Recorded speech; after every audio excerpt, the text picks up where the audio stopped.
IMF को भिक मागुची पाकिस्तान ओएसी नूआदिल्ली भारत विरोध में युद्ध चलाइथिबा पाकिस्तान को कड़ा समालोचना करिसंती एमआईएम मुख्य तथा हैदराबाद सांसद असादुद्दीन ओवैसी साधारणतः पाकिस्तान सपक्षवादी मंतव्य दे आसुथिबा ओवैसी एबे निजर जातीयता मनोभाव प्रकाश करिसंती।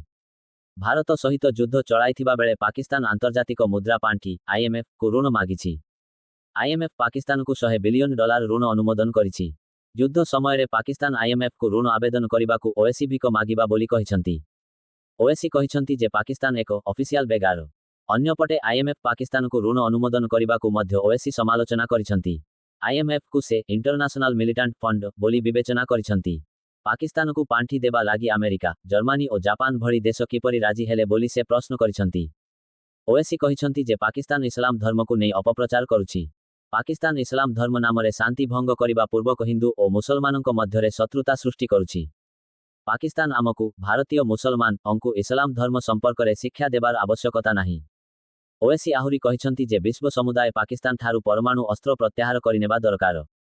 भारत उपरे परमाणु अस्त्र प्रयोग करिबा लागी पाकिस्तान बारंबार धमक देउछि।